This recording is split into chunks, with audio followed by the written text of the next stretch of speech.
तुम्हें एक ऐसा सम्राट बनना था जो राज्य को तबाह कर दे, लेकिन किसी तरह तुमने जो भी किया उसने साम्राज्य को और मजबूत ही बनाया। यहाँ तक कि जब तुम हर दिन शाही हरम के अंदर दबे रहते थे, राजकाज को पूरी तरह नजरअंदाज करते थे, फिर भी देश लगातार समृद्ध होता रहा। तुमने पूरी सरकार की सत्ता भ्रष्ट अधिकारियों के हाथों में सौंप दी, फिर भी ढहने के बजाय राज्य ऊंचा और ऊंचा उठता गया। गुस्से में तुमने चीजों को और आगे ले जाने का फैसला किया। तुमने खजाना खाली कर दिया और भारी मात्रा में चांदी सीधे भ्रष्ट मंत्रियों को उपहार में दे दी। लेकिन जैसे ही प्रधानमंत्री को पैसा मिला, उसकी पीठ तुरंत ठंडे पसीने से भीग गई। उस पल वह आखिरकार सम्राट के असली इरादे को समझ गया। यह आखिरी चेतावनी थी। जागे हुए प्रधानमंत्री ने आंखों में आंसू लिए शाही महल की ओर देखा। महाराज ने हमेशा मेरे साथ ईमानदारी से व्यवहार किया है। ये बूढ़ा सेवक शर्मिंदा है। आज के बाद से मैं महाराज की सहायता के लिए अपना सब कुछ समर्पित कर दूंगा। अगली सुबह तुम मुश्किल से उठे ही थे कि प्रधानमंत्री ने 90 मिलियन तैल चांदी वापस महल में पहुंचा दी। तुम पूरी तरह से कंफ्यूजन में पैसों के पहाड़ को घूरते रहे। क्या यह एहसान वापस करने का कोई प्राचीन तरीका था? लेकिन तुम जो चाहते थे वह राज्य का विनाश था। साम्राज्य के पतन के बाद ही सिस्टम तुम्हें मरने और ब्लू स्टार लौटने की अनुमति देगा। कोई विकल्प न बचने पर तुमने तुरंत मंत्रियों को सुप्रीम हार्मनी में बुलाया। राष्ट्र को बर्बादी की ओर ले जाने के लिए तुम्हें कई भयानक नीतियां बनाने की जरूरत थी। कुछ ही देर बाद मंत्री हॉल के अंदर इकट्ठा हुए। सभी तुम्हें कंफ्यूजन से देख रहे थे। केवल प्रधानमंत्री शांत दिख रहे थे, जैसे कि उन्हें पहले से ही इसकी उम्मीद थी। उनके दिमाग में उन्हें यकीन था कि चांदी मिलने के बाद सम्राट निश्चित रूप से जवाब देंगे। आखिरकार सच में बुद्धिमान लोग बिना शब्दों के एक दूसरे को समझ जाते हैं। उनके लिए दुर्भाग्य से तुम्हें बिल्कुल भी अंदाजा नहीं था कि वह क्या सोच रहे थे। तुमने बोलने से पहले धीरे से दरबार में देखा। मैं राजधानी के पुनर्निर्माण के लिए राष्ट्रीय खजाने से धन आवंटित करूंगा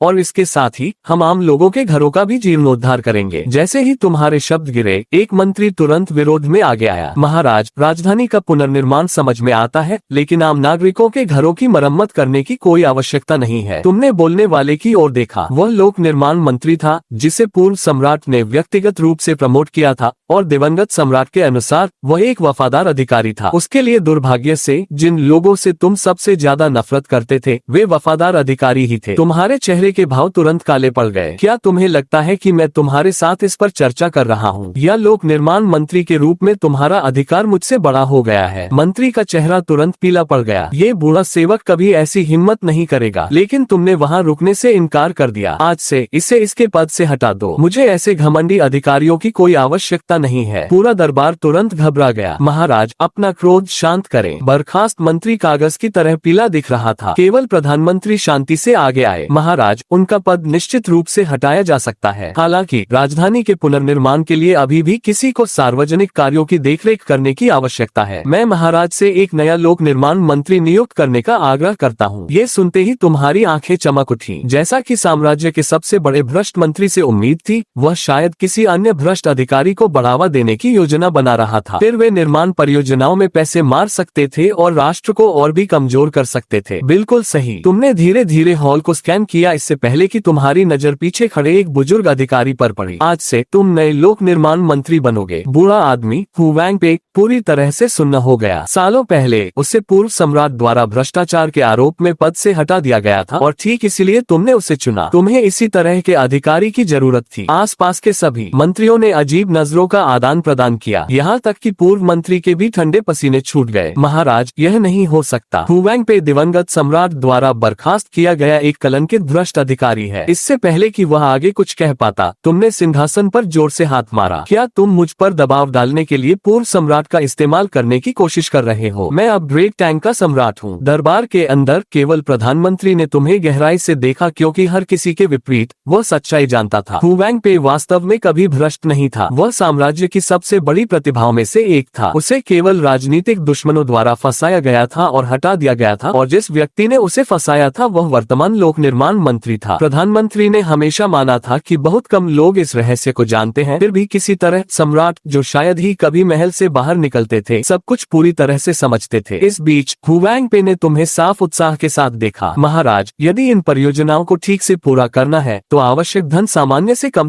10 गुना अधिक होगा। फिर भी क्या महाराज इस बूढ़े सेवक को सार्वजनिक कार्यों की देखरेख करने की अनुमति देंगे? लेकिन उसे आश्चर्य में डालते हुए तुम्हारी आंखों में एक हल्की सी मुस्कान दिखाई दी। तुम्हारे दिमाग में हु वैंगपे स्पष्ट रूप से अतिरिक्त पैसा चाहता था ताकि वह गबन कर सके, और अभी भ्रष्ट अधिकारियों की ही तुम्हें आवश्यकता थी। तुमने शांति से उत्तर दिया, धन कैसे खर्च किया जाता है ये तुम्हारी जिम्मेदारी है, मुझे केवल परिणामों से मतलब है। और प्रधानमंत्री, सुनिश्चित करें कि आप मंत्री हुवैंग की ठीक से सहायता करें। एक भ्रष्ट प्रधानमंत्री और साथ में खजाना चूसने वाला एक विशाल परजीवी, ये योजना विफल होने का कोई सवाल ही नहीं था। कुछ देर बाद जैसे ही मंत्री धीरे धीरे हॉल से बाहर निकले, तुम अपने दिल के उत्साह को और दबा नहीं पाए। आखिरकार ग्रेट टैंग अंततः विनाश की ओर बढ़ रहा था और जल्द ही तुम ब्लू स्टार लौटने में सक्षम होगे। इस बीच घर लौटने के बजाय हुवैंग पे सीधे प्रधानमंत्री के आवास पर गया। वह अभी भी समझ नहीं पा रहा था कि सम्राट ने अचानक उस पर इतना गहरा भरोसा क्यों किया, लेकिन प्रधानमंत्री के साथ बात करने के बाद सब कुछ साफ हो गया। दोनों लोगों ने तुरंत उस बात को समझ लिया जिसे वे सम्राट की भव्य रणनीति मानते थे। भावनाओं से अभिभूत होकर हुवैंग पे शाही महल की ओर मुड़ा और गहराई से झुका। प्रधानमंत्री, राजधानी और नागरिकों के घरों दोनों के पुनर्निर्माण में महाराज का वास्तव में क्या उद्देश्य है? प्रधानमंत्री ने सोच विचार कर अपनी आंखें सिकोड़ ली। 2 लक्ष्य हैं। पहला, महाराज दरबार के वफादार अधिकारियों को संकेत दे रहे हैं कि वह अधिकार वापस लेना चाहते हैं, और दूसरा, सबसे महत्वपूर्ण कारण, वह लोगों का दिल जीतना चाहते हैं। प्रशंसा के साथ हुवैंग पे की आंखें चौड़ी हो गईं, जैसा कि साम्राज्य के सबसे महान दिमाग से उम्मीद थी। फिर मुझे महाराज के साथ कैसे सहयोग करना चाहिए? प्रधानमंत्री ने तुरंत उत्तर दिया। चूंकि महाराज ने कहा कि लागत मायने नहीं रखती है, इसका मतलब है कि वह उच्चतम गुणवत्ता और अधिकतम गति के साथ परियोजनाओं को पूरा करना चाहते हैं। मुझे एक नई निर्माण सामग्री के बारे में पता है। ये जल्दी सख्त हो जाता है और अविश्वसनीय रूप से टिकाऊ है। इसका उपयोग करो और निर्माण में सहायता के लिए शाही रक्षकों को जुटाओ। 1 हफ्ते के भीतर सब कुछ खत्म करो। कुछ ही समय बाद तुमने शाही रक्षकों को जुटाने के हुवैंग पे के अनुरोध को पूरी तरह से अविश्वास के साथ देखा। यह आदमी तुम्हारी उम्मीद से भी ज्यादा क्रूर था। स्पष्ट रूप से उसने नागरिकों का इतनी बुरी तरह शोषण करने की योजना बनाई थी कि उसे विद्रोह का डर था, और अब वह उन्हें दबाने के लिए सैन्य समर्थन चाहता था। तुम भावनात्मक रूप से आह भरे बिना नहीं रह सके। जैसा कि अपेक्षित था, असली खलनायक वास्तव में पेशेवर थे। बिना किसी हिचकिचाहट के तुमने तुरंत हुवैंग पे को शाही रक्षकों के लिए सैन्य कमान टोकन सौंप दिया। जैसे ही उसे यह मिला, वह आदमी भावनाओं से इतना अभिभूत हो गया कि वह लगभग घुटनों के बल गिर पड़ा और तुम्हारे पैरों पर फूट फूट कर रोने लगा। उसकी प्रतिक्रिया देखकर तुम्हें शारीरिक रूप से असुविधा हुई। तुमने जल्दी से उसे दूर जाने का इशारा किया। इसके तुरंत बाद पूरी राजधानी चैंगन में बड़े पैमाने पर निर्माण परियोजनाएं शुरू हो गयी। दीवारें फिर से बनाई गयी, सड़कों का विस्तार किया गया, हर जगह घरों का नवीनीकरण किया गया। ठीक उसी समय शहर के भीतर एक छिपे हुए आवासीय घर के अंदर ईस्टर्न ये साम्राज्य के कई जासूस गुप्त रूप से एक बैठक कर रहे थे। उनमें से एक ने घबराकर अपनी आवाज धीमी की। बॉस, टैंक सम्राट आखिर क्या करने की कोशिश कर रहा है? वह अचानक पूरे शहर को अपनी दीवारों और घरों को फिर से बनाने का आदेश क्यों देगा? यहाँ तक कि उनका नेता बालू भी इसका पता नहीं लगा सका। तुम्हारे असली इरादों को समझने की कोशिश करते हुए उसके दिमाग में अनगिनत विचार दौड़े। फिर अचानक बिजली की तरह एक एहसास उसके दिमाग में कौंधा। रुको, क्या ऐसा हो सकता है? क्या ग्रेट टैंक को पहले से ही हमारी आक्रमण योजना के बारे में पता है? उसका चेहरा तुरंत बदल गया। यही कारण होगा कि वे शहर की सुरक्षा मजबूत कर रहे हैं। लानत है, ईस्टर्न ये के अंदर कोई गद्दार है। केवल उच्चतम रैंकिंग वाले अधिकारी ही इस ऑपरेशन के बारे में जानते हैं। बालू ने तुरंत अपने भरोसेमंद अधीनस्थों के साथ अपना सिद्धांत साझा किया। बोलने से पहले एक मोटे जासूस ने सावधानी से झिझकते हुए कहा, बॉस, क्या ऐसा हो सकता है कि आप चीजों के बारे में ज्यादा सोच रहे हो सकता है कि टैंक सम्राट बस अयोग्य हो और राज्य का पैसा बर्बाद करने की कोशिश कर रहा हो। बालू ने तुरंत उसे चिढ़कर देखा। अगर तुम एक मूर्ख सम्राट होते तो क्या तुम शहरों और नागरिक घरों के पुनर्निर्माण में अथाह पैसा बर्बाद करते? कमरा तुरंत शांत हो गया। दूसरों ने सहमति में धीरे से सिर हिलाया। ये वास्तव में समझ में आता है। उनमें से एक ने घबरा कर पूछा, तो अब हम क्या करें? बालू के भाव ठंडे पड़ गए। हम तुरंत ईस्टर्न ये लौटेंगे और इसमें शामिल हर उच्च पदस्थ अधिकारी की जांच करेंगे। अगर कोई संदिग्ध लगे तो उसे पहले मार दो। अब 5 दिन बाद तुम अपने शयन कक्ष के अंदर बैठे थे। तुम्हारे पूरे चेहरे पर उत्साह लिखा था क्योंकि आज सिस्टम सेटलमेंट का दिन था। इस समय तुम्हारे पास केवल 12 साल का जीवन काल बचा था। जब तक तुम राष्ट्र की ताकत को 120 पॉइंट्स और कम कर देते, तुम अंततः मर सकते थे और ब्लू स्टार लौट सकते थे। लेकिन अचानक सिस्टम नोटिफिकेशन दिखाई दिया। ग्रेट टैंक की राष्ट्रीय ताकत 10 बढ़ गई है। इनाम, होस्ट का जीवन काल 10 साल बढ़ गया। ये सुनते ही तुम्हारा पूरा दिमाग सुन्न हो गया। क्या मैंने देश को बर्बाद करने के लिए इतनी मेहनत की है, तो इसके बजाय राष्ट्रीय ताकत क्यों बढ़ रही है? फिर तुमने विस्तृत रिपोर्ट देखी और तुम्हारा कंफ्यूजन और गहरा गया। तकनीक बढ़ी, राष्ट्रीय रक्षा बढ़ी, अर्थव्यवस्था बढ़ी, जन कल्याण बढ़ा, यहाँ तक कि दुश्मन के खिलाफ प्रतिरोधक क्षमता भी बढ़ गई थी। तुम वहाँ पूरी तरह से स्तब्ध बैठे रहे। आखिर यह चल क्या रहा है? तुमने बेतहाशा खुद को शांत करने की कोशिश की। ये झटका बहुत विनाशकारी था। नहीं, कल के दरबारी सत्र में इसकी ठीक से जांच होनी चाहिए। अगर मुझे पता चला कि किस वफादार अधिकारी ने मेरी योजना योजनाओं को बर्बाद किया है तो मैं उसे इसके परिणाम अच्छी तरह समझा दूंगा।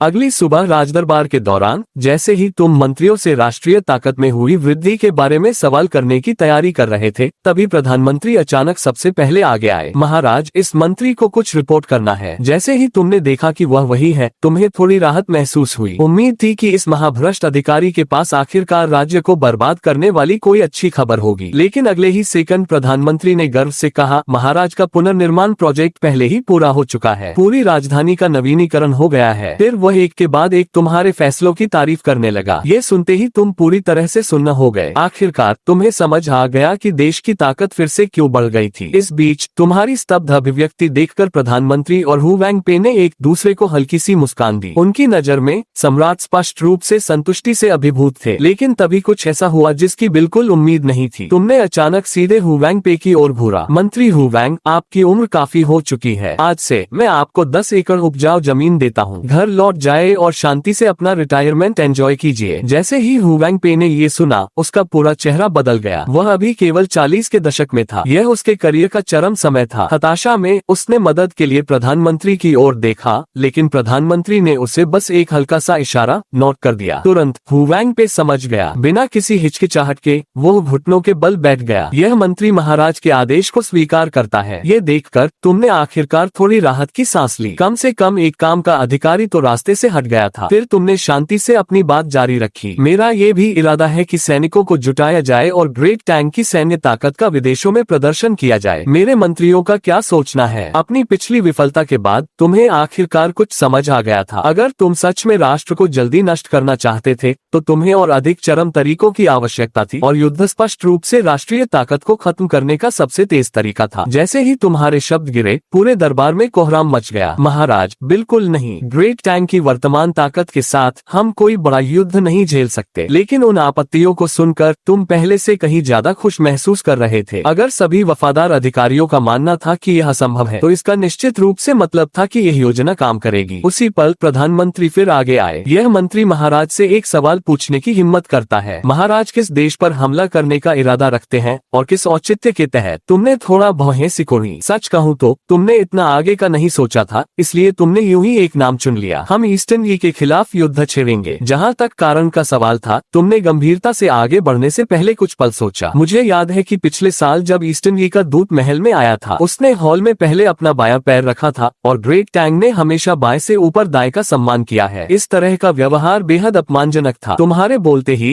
पूरा दरबार पूरी तरह शांत हो गया। हर मंत्री अचानक ये याद करने लगा कि उसने खुद पहले हॉल में प्रवेश करते समय किस पैर का इस्तेमाल किया था। यहाँ तक कि प्रधानमंत्री भी थोड़े असहाय दिखे, लेकिन अंत में उन्होंने अभी भी तुम्हारा समर्थन करना चुना। जल्द ही अन्य अधिकारियों ने भी खुद को सहमत होने के लिए मजबूर कर लिया। उसी क्षण जनरल न्यूले अचानक आगे आए। महाराज, यह मंत्री अभियान का नेतृत्व करने के लिए स्वेच्छा से आगे आता है, लेकिन अप्रत्याशित रूप से तुमने उसे तुरंत अस्वीकार कर दिया। क्या मजाक है? तुम्हारा लक्ष्य ग्रेट टैंक को कमजोर करना था। तुम किसी अनुभवी युद्ध कमांडर को क्यों भेजोगे? तुम्हारी नजर धीरे धीरे पूरे हॉल में घूमी और अंत में प्रवेश द्वार के पास खड़े एक बिल्कुल साधारण सैनिक पर जा रुकी। जब सैनिक ने तुम्हारी आवाज सुनी तो वह सदमे में सुन्न हो गया। फिर वह घबराते हुए आगे बढ़ा। ये नीच सेवक, हाँ यू महाराज का अभिवादन करता है। तुमने शांति से सिर हिलाया और अंदर ही अंदर तुमने आखिरकार सच्ची शांति महसूस की। एक रैंडम साधारण सैनिक आक्रमण सेना का नेतृत्व कर रहा है। अब ग्रेट टैंक किसी भी हाल में नहीं जीत सकता था। इस बीच ये जानने के बाद कि कमांडर कौन होगा, पूरा दरबार एक बार फिर शांत हो गया। सभी मंत्रियों ने प्रधानमंत्री की ओर हताशा से देखा, इस उम्मीद में कि वह इस पागलपन को रोक देंगे। लेकिन आपत्ति जताने के बजाय प्रधानमंत्री वास्तव में सैन्य अभियान के बारे में विस्तृत सवाल पूछने लगे। इसने तुम्हें तुरंत कंफ्यूज कर दिया। तुमने अपनी जिंदगी में कभी कोई युद्ध नहीं लड़ा था। तुम्हें सैन्य बारीकियों के बारे में कैसे पता होगा? इसलिए तुमने बस अपना हाथ हिलाकर बात टाल दी और चर्चा खत्म कर दी। मंत्रियों ने बाकी का दरबारी सत्र पूरी तरह से दुख में बिताया। इस बीच तुम खुशी खुशी अपने महल में लौट आए, इस बात का इंतजार करने के लिए पूरी तरह तैयार कि कब आखिरकार देश की ताकत ढह जाए। कुछ ही देर बाद प्रधानमंत्री के आवास के अंदर एक हताश हु वैंगपे बार बार प्रधानमंत्री से बेचैनी से सवाल कर रहा था, लेकिन प्रधानमंत्री केवल अपने हाथ पीछे किए शांति से वहां खड़े रहे। क्या तुमने सच में महाराज के इरादों को समझ लिया है? हु वैंगपे सुन्न हो गया। इसका और क्या मतलब हो सकता है? उन्होंने मेरा पद छीन लिया और मुझे खेती करने घर भेज दिया। प्रधानमंत्री ने धीरे से अपनी आंखें सिकोड़ी। क्या तुम्हें याद है कि तुम्हारा गृहनगर कहाँ स्थित है? ग्वांगजोंग में। और ग्वांगजोंग को साम्राज्य के सबसे बड़े अनाज उत्पादक क्षेत्र के रूप में जाना जाता है। जैसे ही ये शब्द गिरे, हु वैंगपे की आंखें तुरंत चौड़ी हो गईं। उसकी प्रतिक्रिया देखकर प्रधानमंत्री हल्के से मुस्कुराए। महाराज, सम्राट का इरादा है कि तुम पहले ग्वांगजोंग क्षेत्र का विकास करो और उसके बाद ये भविष्य की विजयों की नींव बन जाएगा। प्रधानमंत्री धीरे से मुस्कुराए। महाराज से ऐसा विश्वास प्राप्त करना, यहाँ तक कि मुझे भी तुमसे थोड़ी जलन हो रही है। ये सुनकर हु वैंगपे तुरंत अजीब तरह से मुस्कुराया, लेकिन तभी उसके दिमाग में एक और सवाल आया। प्रधानमंत्री, अगर सच में महाराज का यही इरादा है तो उन्होंने इसे सीधे क्यों नहीं कह दिया? प्रधानमंत्री ने लाचारी से अपना सिर हिलाया। कौन सा सच्चा महान सम्राट अपने सभी छिपे हुए पत्ते खोल देगा? महाराज तुम्हें अपनी एक गुप्त नींव के रूप में छाया में रख रहे हैं। जैसे ही वे शब्द गिरे, हु वैंगपे का पूरा शरीर उत्साह से कांप उठा, लेकिन फिर वह झिझका। अभी भी एक बात है जो मुझे समझ नहीं आ रही है। महाराज एक साधारण सैनिक को कमांडर नियुक्त क्यों करेंगे? ये सुनकर प्रधानमंत्री अचानक रहस्यमयी ढंग से मुस्कुराए। यही महाराज की भयानक दूरदर्शिता सामने आती है। क्या तुम महान सैन्य रणनीतिकार हा शिन को जानते हो? हु वैंगपे थोड़ा सुन्न हो गया। वो हा शिन? प्रधानमंत्री ने शांति से सिर हिलाया। हाँ, यू उसी हा शिन का वंशज है। ठीक उसी समय हाँ यू अपने चेहरे पर भारी उत्साह लिए घर लौटा। आखिरकार वह अपनी प्रतिभा का प्रदर्शन कर सकता था। सम्राट को उसके बारे में शुरू से ही पता होगा, वरना वह एक पूरी सेना एकमात्र साधारण सैनिक को क्यों सौंपते? यहाँ तक कि राज्य को नष्ट करने की कोशिश करने वाला कोई मूर्ख सम्राट भी इतनी बेतुकी बात नहीं करेगा। ये सोचते हुए हाँ यू अचानक घर की ओर चिल्लाया, जल्दी करो, मेरी सभी सैन्य रणनीति की किताबें बाहर लाओ। मैं हर एक किताब फिर से पढ़ रहा हूँ। इस बीच शाही अध्ययन कक्ष के अंदर किन्नजू ने सम्मान पूर्वक एक रिपोर्ट सौंपी। महाराज, ये पहले प्रधानमंत्री द्वारा भेजा गया था। इसे लेने के बाद तुमने हल्की सी भौहें उठाई। चूंकि यह तुम्हारे अच्छे भाई की ओर से आया था, तुमने सोचा कि तुम बस यूं ही इस पर एक नजर डाल लोगे। लेकिन जैसे ही तुमने इसे खोला, अंदर मौजूद टेक्स्ट के अंतहीन पन्नों को देखकर तुम लगभग डर गए। रिपोर्ट में आगामी अभियान के लिए सभी प्रकार की सैन्य आपूर्ति आवश्यकताओं को सूचीबद्ध किया गया था। केवल 2 लाइन पढ़ने के बाद तुमने तुरंत इसे एक तरफ फेंक दिया। फिर तुमने किन्नजू की ओर हाथ हिलाया। जाकर प्रधानमंत्री से कहो कि सब कुछ उनकी इच्छा के अनुसार होगा। मेरा ये बैटल पार्टनर अभी भी बहुत विनम्र है। वह बस सैन्य धन का गबन कर रहा है। क्या उसे दिखावा करने के लिए सच में इतने सारे शब्द लिखने की आवश्यकता थी? कुछ ही समय बाद एक और राष्ट्रीय ताकत सेटलमेंट का दिन आ गया। बड़े पैमाने पर सैन्य लामबंदी के कारण ग्रेट टैंक की राष्ट्रीय ताकत अंततः 10 पॉइंट्स कम हो गई थी। उसी समय तुम्हारे जीवन काल का 1 साल कम हो गया था। जैसे ही तुमने ये देखा, तुम खुशी से लगभग रो पड़े। आखिरकार कुछ प्रोग्रेस हुई। जब तुम खुशी खुशी कल्पना कर रहे थे कि आने वाले युद्ध में ग्रेट टैंक को विनाशकारी हार का सामना करना पड़ेगा, तभी किन्नजू ने अचानक तुम्हारे विचारों को बाधित कर दिया। महाराज, आज ईस्टर्न एक्सपेडिशन आर्मी के प्रस्थान का समारोह है। आपको सैन्य मैदान में शामिल होना चाहिए और सैनिकों को प्रोत्साहित करना चाहिए। ये सुनकर तुम तुरंत खड़े हो गए। बहुत बढ़िया। एक बार समारोह समाप्त होने के बाद सेना तुरंत प्रस्थान कर सकती थी और जल्द से जल्द लड़ाई हारना शुरू कर सकती थी। कुछ ही समय बाद सैन्य शिविर के अंदर 100,000 सैनिक पूरी तरह से अव्यवस्थित ढंग से खड़े थे। कुछ आलस्य से एक तरफ झुके हुए थे तो कुछ अपने हथियार भी ठीक से नहीं पकड़ पा रहे थे। यह नजारा देखकर प्रधानमंत्री ने गहरी भौहें सिकोड़ी। जनरल, हाँ, क्या सच में इतनी जल्दी प्रस्थान करना आवश्यक है? सेना की इस स्थिति के साथ जीत मुश्किल होगी। लेकिन हाँ यू ने शांति से अपना सिर हिलाया। मैं इस बात को बर्दाश्त नहीं कर सकता कि दुनिया महाराज को गलत समझे। हमें जल्दी जीतना होगा, तभी हम साबित कर सकते हैं कि महाराज का फैसला सही था। जहाँ तक सेना की स्थिति का सवाल है, ईस्टर्न ई के रास्ते में कई डाकू हैं। हम उन्हें लाइव ट्रेनिंग के रूप में इस्तेमाल करेंगे। जब तक हम सीमा पर पहुँचेंगे, सैनिक युद्ध के लिए तैयार होंगे। ये सुनकर प्रधानमंत्री ने हा यू को गहराई से देखा, जैसी कि हाशिन के वंशज से उम्मीद थी। जैसे ही हा यू आगे बोलने वाला था, तुम अचानक पीछे से आ गए। जैसे ही तुमने शिविर में प्रवेश किया, तुमने तुरंत अराजक सैन्य संरचना को नोटिस किया। लेकिन अजीब बात ये थी कि तुम न केवल क्रोधित नहीं थे, बल्कि तुम्हारी आंखें सचमुच उत्साह से चमक रही थी। एक साधारण सैनिक के नेतृत्व में एक पूरी तरह से अव्यवस्थित सेना, यह हार बिल्कुल पक्की थी। हाँ यू जल्दी से आगे बढ़ा, सैन्य संरचना की समस्याओं को समझाने की तैयारी करते हुए। लेकिन इससे पहले कि वह बोल पाता, तुमने बस अपना हाथ हिला दिया। चूंकि मैंने सेना पूरी तरह से जनरल हाँ को सौंप दी है, इसलिए मैं कोई दखल नहीं दूंगा। जैसे ही हाँ यू ने ये सुना, उसकी आंखें भावनाओं से तुरंत लाल हो गईं। सम्राट वास्तव में उस पर इतना गहरा विश्वास करते थे। फिर तुम सैनिकों की ओर मुड़े और जोर से चिल्लाए, क्या आपको इस पूर्वी अभियान में विश्वास है? सैनिकों ने तुरंत एक दूसरे को अजीब तरह से देखा। किसी ने भी जवाब देने की हिम्मत नहीं की। फिर तुमने एक बार फिर हाथ हिलाया। ईमानदारी से बोलो, मैं तुम सबको माफी इम्यूनिटी देता हूँ। ये सुनकर सैनिकों ने अंततः एक साथ चिल्लाकर कहा, कोई विश्वास नहीं है। उन्हें पूरी उम्मीद थी कि तुम बाद में कोई भावुक भाषण दोगे, लेकिन इसके बजाय तुम्हारा स्वर अचानक पूरी तरह बदल गया। उत्कृष्ट, मैं ठीक यही सुनना चाहता था। ऐसा कहने के बाद ओह, तुम मुड़े और तुरंत वहाँ से चले गए। हाँ, यू आंखें फाड़े सुनना रह गया। क्या यह मूल रूप से मनोबल को नष्ट करना नहीं था? लेकिन उसके बगल में प्रधानमंत्री पूरी तरह से शांत रहे। तुम साधारण सैनिकों की श्रेणी से आए हो। ये लोग कभी भी आसानी से तुम्हारा आदेश स्वीकार नहीं करेंगे। महाराज ने जानबूझकर पहले उनका मनोबल तोड़ दिया ताकि तुम इसे खुद फिर से बना सको। तभी तुम सच में सेना को नियंत्रित कर सकते हो। ये सुनकर हाँ यू ने चुपचाप अपनी मुट्ठियां भींच ली। इस युद्ध का इस्तेमाल वह निश्चित रूप से पूरी दुनिया में सम्राट की प्रतिष्ठा स्थापित करने के लिए करेगा।